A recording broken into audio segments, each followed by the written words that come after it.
ಬೇಕು. ನ್ಯಾಯ ಬೇಕು. ಕೂಡಲೇ ಬಂಧಿಸಿ.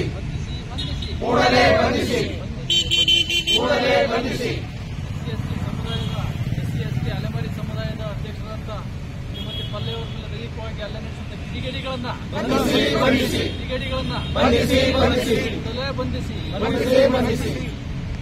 ಇದೇ ತಿಂಗಳ ಕಳೆದ ಶನಿವಾರ ಏನು ರಾಜ್ಯಾದ್ಯಂತ SC ST ಒಳ ಮೀಸಲಾತಿ ಸಮೀಕ್ಷೆ ಏನು ನಡೀತಾ ಇದೆ, ಇದಕ್ಕೆ ಸಂಬಂಧಪಟ್ಟ ಹಾಗೆ ಪರಿಶಿಷ್ಟ ಜಾತಿಯಲ್ಲಿರುವಂತಹ ಎಲ್ಲ ಅಲೆಮಾರಿ ಸಮುದಾಯಗಳು ಸೇರಿ ಒಂದು ರಾಜ್ಯ ಮಟ್ಟದ ಸಮಾವೇಶ ಮಾಡಬೇಕು ಅಂತೇಳಿ ಬೆಂಗಳೂರಿನ ಗಾಂಧಿ ಭವನದಲ್ಲಿ ಸಭೆ ಸೇರಿದರು ಶನಿವಾರ.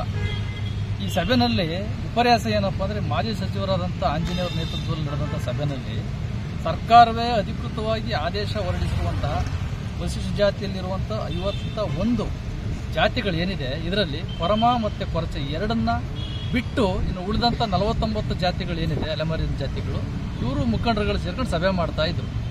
ಇದನ್ನ ಪ್ರಶ್ನೆ ಮಾಡಿದ್ದಕ್ಕೆ, ಯಾಕೆ ಈ ಮಲ್ತಾಯಿ ಧೋರಣೆಯನ್ನು ತೋರಿಸ್ತಾ ಇದ್ರಿ ನೀವು ಅಂತ ಹೇಳಿದ್ದಕ್ಕೆ, ಹಾಲಿ ಏನು ಕರ್ನಾಟಕ ಸರ್ಕಾರದ ಒಂದು ಪ್ರತಿನಿಧಿ ಆಗಿರುವಂಥ SC ST ಅಲೆಮಾರಿ ಅಭಿವೃದ್ಧಿ ನಿಗಮದ ಅಧ್ಯಕ್ಷರಾದಂಥ ಶ್ರೀಮತಿ ಪಲ್ಲವಿ ಅವರ ಮೇಲೆ, ಅದೇ ರೀತಿ ನಮ್ಮ ಅಖಿಲ ಕರ್ನಾಟಕ ಕುಲ ಮಹಾಸಂಘದ ಬೆಂಗಳೂರು ನಗರ ಮಹಿಳಾ ಘಟಕದ ಅಧ್ಯಕ್ಷರಾದಂಥ ಪ್ರಭಾವತಿ ಮೇಡಮ್ ಅವ್ರ ಮೇಲೆ ದೈಹಿಕವಾಗಿ ಹಲ್ಲೆ ನಡೆಸಿದ್ದಾರೆ. ಈ ಹಲ್ಲೆ ನಡೆಸಿರುವಂಥ ಕಿಡಿಗೇಡಿಗಳು ಏನು 7 ಜನ ಇದ್ದಾರೆ, ಈ 7 ಜನ ಕೂಡ ಈ ನಮ್ಮ ಮಾಜಿ ಸಚಿವರಾದಂಥ ಆಂಜನೇಯವರ ಹಿಂಬಾಲಕರು. ಇವ್ರುಗಳು ಅವರು ಏನು ಪ್ರಚೋದನೆ ಏನು ಕೊಟ್ಟರೋ ಗೊತ್ತಿಲ್ಲ, ಇನ್ನೊಂದು ಬೇರೆ ಏನು ರಾಜಕೀಯ ವೈಷಮ್ಯನೋ ಗೊತ್ತಿಲ್ಲ, ಒಂದು ಈಗಾಗಲೇ ಶೋಷಣೆಗೆ ಒಳಗಾಗಿರುವಂತಹ ಸಮುದಾಯವನ್ನು ಕಡೆಗಣಿಸಿ ನಮಗೆ ಅನ್ಯಾಯವನ್ನು ನಾವು ಎಸಗ್ತಾ ಇದ್ದಾರೆ.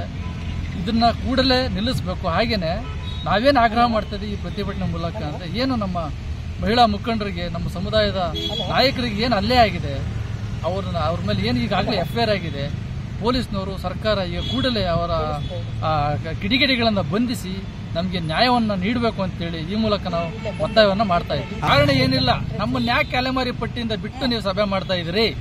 ನಾವು ಅಲೆಮಾರಿಗಳೇ ಸಮುದಾಯ, ನಮ್ಮ 2 ಸಮುದಾಯಗಳನ್ನ ಬಿಟ್ಟು ನೀವು 49 ಸಮುದಾಯ ಮಾಡ್ತಾ ಇದ್ರಲ್ಲ, ಏನ್ ಕಾರಣ? ನಮ್ಮಲ್ಲೇ ಗಲಾಟೆಗಳು ತಂದ್ಮಡಗಿ ಒಳ ಜಗಳವನ್ನ ತಂದ್ಮಡಗ್ತಾ ಇದ್ದೀರಾ, ನಮ್ಮನ್ನ ಡಿವೈಡ್ ಮಾಡ್ತಾ ಇದೀರಿ ಅಂತ ಪ್ರಶ್ನೆ ಮಾಡಿದ್ದಕ್ಕಾಗಿ ಅವರ ಮೇಲೆ ಹಲ್ಲೆ ಆಗಿದೆ. ಸ್ಥಾನದಲ್ಲಿರುವಂತಹ ಹೆಣ್ಮಗಳಿಗೆ ಈ ತರ ಪರಿಸ್ಥಿತಿ ಆದ್ರೆ, ಸಾಮಾನ್ಯ ಸರ್ಕಾರದ ಪ್ರತಿನಿಧಿಯಾಗಿರುವಂತ ಒಂದು ಹೆಣ್ಮಗಳಿಗೆ ಈ ತರ ಸ್ಥಿತಿ ಆದ್ರೆ, ಒಂದು ತುಂಬಿದ ಸಭೆಯಲ್ಲಿ ಅವಮಾನ ಮಾಡಿ ಎಳೆದಾಡಿ ಅವ್ರನ್ನ ಅಷ್ಟು ಹಿಂಸೆ ಕೊಟ್ಟಿದ್ದಾರೆ ಅಂದ್ರೆ, ಇನ್ನ ಸಾಮಾನ್ಯ ಇರುವಂತ ಮಹಿಳೆಯರ ಸ್ಥಿತಿ ಏನು?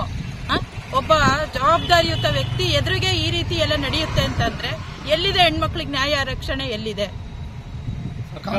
ಪ್ರಕಾರ ರಕ್ಷಣೆಯನ್ನು ಕೊಡಲಿಲ್ಲ ಅಂದ್ರೆ ಉಗ್ರ ಹೋರಾಟವನ್ನು ಮಾಡಬೇಕು ಅಂತಾನೆ ನಮ್ಮ ಜಿಲ್ಲೆಯಿಂದ ನಾವು ಇದಕ್ಕೆಲ್ಲ ಮಾಡಬೇಕು ಅಂತಾನೆ ರೆಡಿಯಾಗಿ ನಿಂತಿದ್ದೀವಿ.